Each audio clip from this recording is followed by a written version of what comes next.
एक वो कहावत है कि शायद प्रत्यक्ष को प्रमाण की क्या ज़रूरत है। तो यहाँ पे यही है, लास्ट टाइम 19 एथलीट गए थे खेलने के लिए, इस बार 19 मेडल आए हैं। तो कह सकते मतलब पैरा स्पोर्ट्स किस लेवल पे चला गया है, ये कोई वो प्रत्यक्ष को प्रमाण की ज़रूरत नहीं है। और सर मैं ये पूछना चाहूँगा सर आपसे, जैसे हम लोग बड़ा एक्साइटेड रहते हैं, जैसे आपसे मिलने के लिए थोड़ा नर्वस भी थे, एक्साइटमेंट भी रहता है।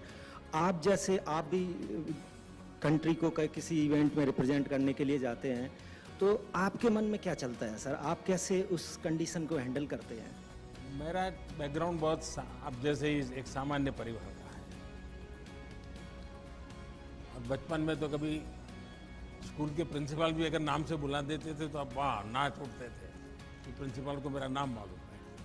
तो ये जीवन की खुशी तो रहती है, हर एक रहती है। लेकिन जब मेरा सार्वजनिक जीवन का दायित्व बना, तो एक प्रकार से मैंने अपने आप को भुला दिया।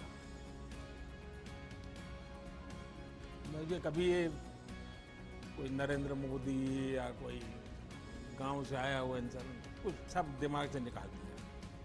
जब गुजरात में काम करता तो मेरे मन में रहता था भाई मैं नहीं हूँ, 6 करोड़ गुजराती हैं, ये मेरे मन में रहता। और अभी दुनिया के किसी भी लीडर को मिलता हूँ तो मुझे ये नहीं लगता है कि मैं मिलता हूँ, मुझे ये लगता है कि 130 करोड़ देशवासी,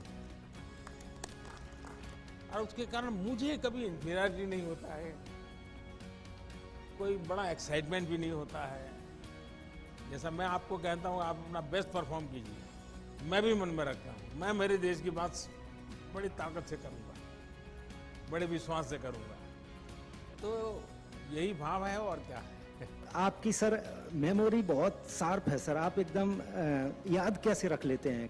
जब आप इन्वॉल्व हो जाते हैं ना तो फिर आपको याद नहीं रखना पड़ता है। जैसे मैं देखता हूँ आपके कई खिलाड़ी हैं जिनके पूरी परिवार से मैं जुड़ गया, परिवार के हर व्यक्ति से बात कर ली हो, उनके परिवारजनों के विषय में पूछ लिया है, उनके प्योर परिवार के जीवन में कभी कोई बीमार हो गया ये हुआ, तो एक प्रकार से जिसको कहें अपनापन हो जाता है, तो उसका एक आनंद अलग होता है, फिर आपको याद नहीं रखना पड़ता है।